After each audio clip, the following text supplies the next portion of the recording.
aku lanjut ke materinya, teman-teman tahu nggak sih pengertian ukuran pemusatan data? Ukuran pemusatan data merupakan ukuran untuk memberikan gambaran wakil data dari sampel yang diambil yang selanjutnya akan mewakili populasi. Ukuran pemusatan data pada statistika itu ada 3. Yang pertama adalah mean, yang kedua median, dan yang ketiga adalah modus. Mean atau rata-rata adalah perbandingan antara jumlah nilai data dengan banyak data. Median adalah nilai data yang terletak di tengah-tengah suatu data yang telah diurutkan dari yang terkecil. Dan yang terakhir adalah modus. Modus adalah nilai data yang paling sering muncul. Contoh soalnya sebagai berikut. Diketahui nilai ulangan matematika sebagai berikut. Tentukanlah mean, median, dan modus data tersebut. Sekarang kita coba kerjakan soal tersebut menggunakan mean atau rata-rata. Jika data tersebut menggunakan data tunggal, maka rata-rata atau mean-nya dilambangkan dengan X bar. Maka rata-ratanya akan jadi sigma dari 1 sampai N, FI dikali XI per sigma 1 sampai N FI. Teman-teman tidak perlu pedulikan sigmanya, karena sigma mudahnya kita sebut jumlahnya atau totalnya. Total apa? Total FI dikali XI. Yang bawah total FI. Berarti kita butuh total FI dikali XI dan butuh total FI. Jika dia data tunggal, maka FI adalah frekuensi dan XI adalah nilainya. Karena pada rumusnya kita butuh FI dikali XI ditotalin, maka kita tambah satu kolom lagi, yaitu kolom FI dikali XI. Untuk mengisi kolom FI dikali XI, maka kita kalikan saja frekuensi atau FI dan nilai XI berikut sehingga hasilnya kita taruh pada kolom baru tersebut. Karena kita butuh sigmanya atau totalnya, maka kita totalin FI dikali XI-nya dengan cara ditambah. 20 ditambah 30 ditambah 40 ditambah 150 dan seterusnya. Kita hitung dan hasilnya adalah 1260. Jika total FI dikali XI-nya sudah didapat, maka kita tulis saja di bawah rumusnya 1260 per. Nah, untuk mendapatkan sigma FI-nya, kita tambahkan saja frekuensinya atau FI-nya. 1 ditambah 1 ditambah 1 ditambah 3 dan seterusnya. Dan hasilnya adalah 20. Lalu kita tulis 1260 per 20. Dan dapatlah nilai rata-ratanya adalah 63. Jika datanya disajikan dalam tabel distribusi frekuensi data kelompok seperti tabel berikut, perlu diingat jika ingin membuat tabel data kelompok harus dicari terlebih dahulu banyak kelas dan panjang kelasnya. Rumus mencari data kelompok sama seperti tadi. Bedanya, kalau di data kelompok, FI-nya tetap frekuensi, tetapi kalau XI-nya bukan nilainya, XI-nya adalah titik tengah. Cara mendapatkan titik tengah adalah dengan menambah nilai lalu dibagi dengan 2. Contohnya, 20 ditambah 31 sama dengan 51 dibagi 2 sama dengan 25,5. Maka nilai titik tengahnya adalah 25,5. Dan selanjutnya 32 ditambah 43 sama dengan 75 dibagi 2 sama dengan 37,5. Setelah dijumlahkan ternyata terdapat pola dari 25,5 ke 37,5. Terdapat pola 12. 12 sebagai apa? Sebagai panjang kelas. Dari 20 sampai 31 kita hitung 20, 21, 22, 23, 24, 25, 26, 27, 28, 29, 30, 31. Ternyata ada 12, maka panjang kelasnya 12. Maka selanjutnya titik tengahnya kita tambahkan saja dengan 12 terus menerus ya, karena polanya adalah 12, jadi tidak perlu lagi menambahkan nilai lalu dibagi 2. Setelah dapat semua titik tengahnya, kita lihat lagi rumusnya. Ternyata kita masih harus mencari FI dikali XI, dan berhubung kolom FI dikali XI-nya belum ada, jadi kita tambahkan kolom FI dikali XI. Untuk mengisi kolomnya, kita kalikan saja frekuensi atau FI dengan titik tengah atau XI. Setelah hasil dari FI dikali XI-nya dapat semua, kita hitung totalnya. Kenapa dihitung?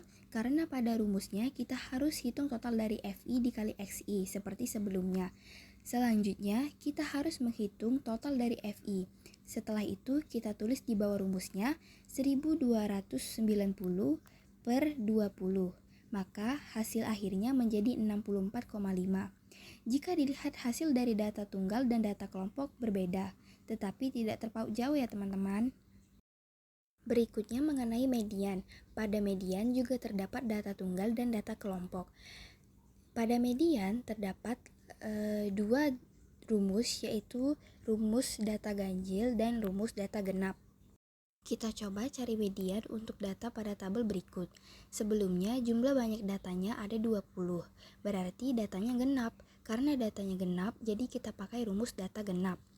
Median sama dengan setengah X data per 2 plus X data per 2 ditambah 1 sama dengan setengah X data ke-20 per 2 tambah X N-nya 20 per 2 ditambah 1. 20 bagi 2, 10. 20 bagi 2 tambah 1 sama dengan 11. X 10 data ke-10, X 11 data ke-11. Untuk mempermudah kita mencari datanya, kita buat kolom frekuensi kumulatif. Cara kerjanya yaitu kalau misalkan pada data 20 berarti dia 1 ya. Lalu jumlahkan frekuensinya seperti ini. Setelah kita buat frekuensi kumulatifnya, kita sudah dapat data ke-10 yaitu 60 dan data ke-11 adalah 70. Maka kita buat lagi sama dengan setengah dalam kurung 60 ditambah 70 sama dengan setengah dalam kurung 130.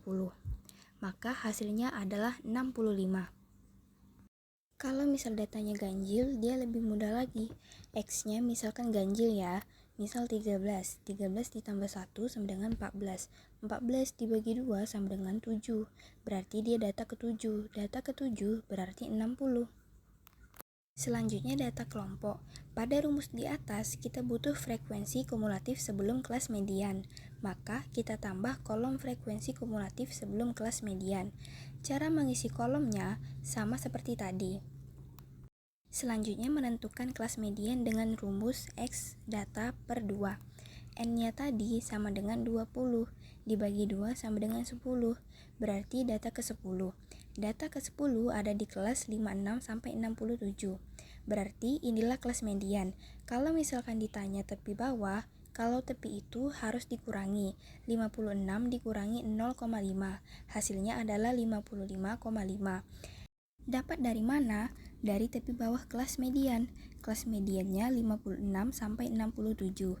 Batas bawahnya yaitu 56 dikurangi 0,5 hasilnya 55,5 ditambah K atau panjang kelas. Panjang kelasnya adalah 12 didapat dari 43 dikurang 31.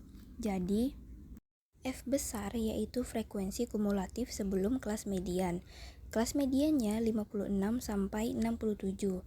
Maka frekuensi kumulatifnya sebelum kelas median adalah 6. F kecil sama dengan frekuensi kelas median atau FI, maka frekuensi kumulatif kelas mediannya adalah 4. Setelah dikerjakan, maka hasil median data kelompoknya adalah 67,5. Lagi-lagi jawabannya tidak terlampau jauh dari data tunggal ya.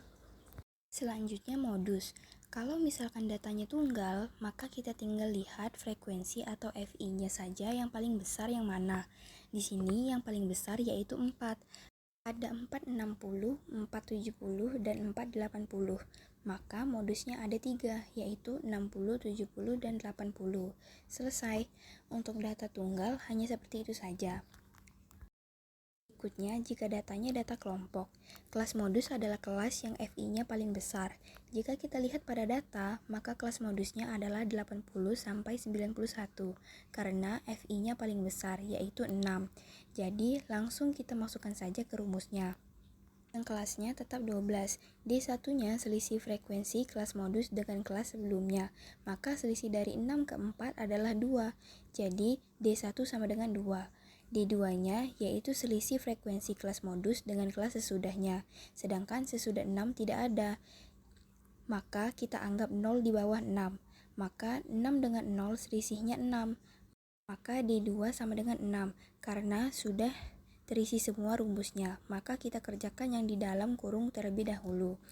Kita tulis 79,5 tambah 2 dalam kurung 2 per 8. 8 dari mana? Dari 2 ditambah 6 ya. Kita coret saja. jadi 1/4 dikali 12, bisa dicoret lagi ya. 12 bagi 4 sama dengan 3. Maka tinggal ditambahkan saja 79,5 ditambah 3. Hasilnya 82,5. Seperti itu ya teman-teman. Terima kasih sudah menonton. Semoga video ini bermanfaat ya. Bye-bye.